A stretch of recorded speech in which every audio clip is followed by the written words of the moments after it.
tertarik dengan apa yang tadi disebut dengan kerakusan. Yang bisa menghentikan kerakusan adalah kematian atau liang kubur. Masalahnya Ustadz, setelah dia mati, anaknya yang lanjutin. Itu dia. Ya, itu. Iya. Ini kita betul ke, itu. Kita ke pakar hukumnya. Itu menurun. Iya.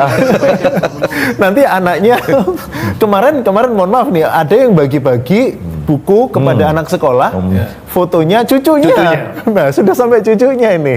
Ini negara macam apa ini gitu. Padahal kan katanya kalau di undang-undang kita negara hukum gitu ya Bung Chandra ya. Tapi kok kemudian seakan-akan sekarang sudah nyerempet-nyerempet ke negara kekuasaan. Nah, ini apa yang kemudian bisa menghentikan kerakusan ini? Kematian bisa dilanjutkan anaknya nanti lengser, ada cucunya ada cicitnya, terus seperti itu. Itu tadi mungkin dikatakan satu dunia nggak cukup bagi satu orang rakus itu.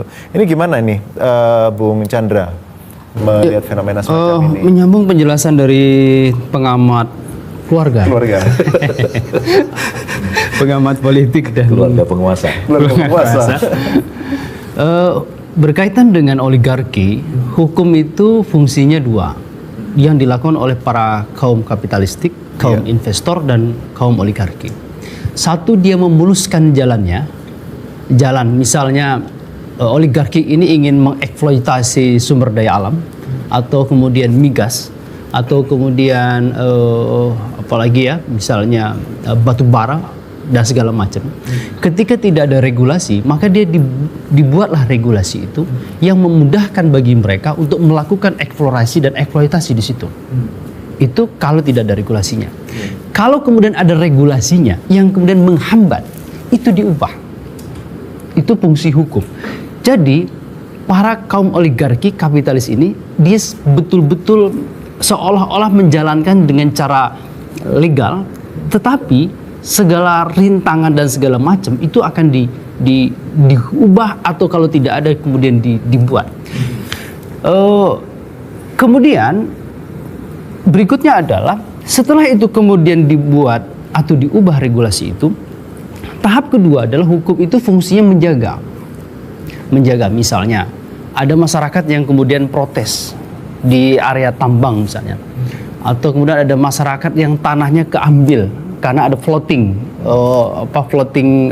area, atau kemudian dia melakukan protes, maka dengan adanya regulasi yang mengatakan bahwa ini perusahaan memiliki izin, perusahaan ini memiliki hak untuk mengelola segala macam, siapapun yang kemudian melakukan protes dan kemudian melakukan terlebih lagi perusakan properti di situ, maka dia bisa dipidana, dikriminalkan, membungkam.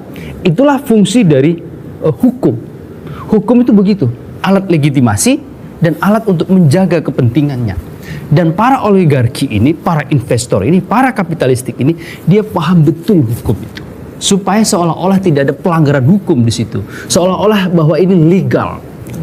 Padahal tadi ini adalah disebut dengan kejahatan yang kemudian dilegalisasikan. Nah, itulah para kaum kapitalistik, kaum investor dan kemudian oligarki. Nah, oleh karena itu hukum itu akhirnya dia tersandra oleh kepentingan. Kepentingan siapa? Kepentingan kekuasaan, kepentingan politik dan kepentingan para kaum kapitalistik. Itu dia tersandra di situ. Dan memang sejarahnya hukum itu dari sejak dulu pasti akan tersandra. Karena hukum itu dia adalah produk politik. Dia produk politik, dia produk kekuasaan. Siapa yang berada di panggung politik, di panggung kekuasaan, dialah yang kemudian akan membuat regulasi itu. Pertanyaannya adalah, kenapa ada orang duduk di panggung kekuasaan, panggung politik? Maka ada dorongan. Untuk masuk ke situ kan harus modal besar. Kampanye tidak mungkin kampanye yang kemudian tidak ada modal. Mungkin ada tuh yang kemarin, siapa tuh? Komeng. Pak Komeng, dengan foto yang itu kan terpilih gitu ya. Gitu. Nah, tetapi secara umumnya untuk duduk di kekuasaan itu membutuhkan modal besar. Dan modal besar itu ada di tangan kaum kapitalistik, kaum investor atau oligarki ini.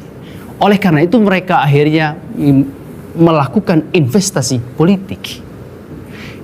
Dengan apa investasi politik itu? Dengan harapan orang yang duduk tadi akan memberikan give. Nyambung tadi penjelasan pengamat keluarga tadi. Memberikan apa yang diinginkan dari pemodal, investor politik tadi. Dibuatlah regulasi yang menghalangi, yang tidak ada, kemudian dibuatlah regulasi itu. Coba bayangkan, misalnya ada perusahaan yang mengeksplorasi air. Setiap hari itu jutaan air itu dijual kemana. Tapi masyarakat kemudian ketika melakukan pengeboran air di rumahnya, itu akan mesti izin, padahal kapasitasnya sedikit dengan alasan nanti akan terjadi kekosongan di bawah tanah dan segala macam-macamnya. Pertanyaannya, bagaimana dengan kaum kapitalistik pemodal yang mengeksplorasi air begitu, Mas? Jadi hukum itu begitu, produk politik, produk kekuasaan. Jadi itu hukum itu. Hukum tanpa politik itu hanya kata-kata. Hukum tanpa politik itu hanya kata-kata. Jadi oleh karena itu hukum selalu menjadi alat untuk mendorong jalan bisnisnya. Kemudian menjadi penjaga ketika kemudian ada pihak-pihak lain yang kemudian mempersoalkan. Nah, itulah oleh karena itu negara kita, saya berpendapat bahwa negara kita tampak bergeser menjadi negara kekuasaan atau yang disebut dengan Mahstat. Mahstat itu lawan dari kata Rechtsstaat atau negara hukum. Apa ciri-ciri dari Mahstat? Mahstat itu adalah apabila ada regulasi yang menghalangi kepentingan tertentu, maka kemudian diubah regulasi itu. Kalau tidak ada, maka dibuat regulasi itu. Sebagai contoh, saya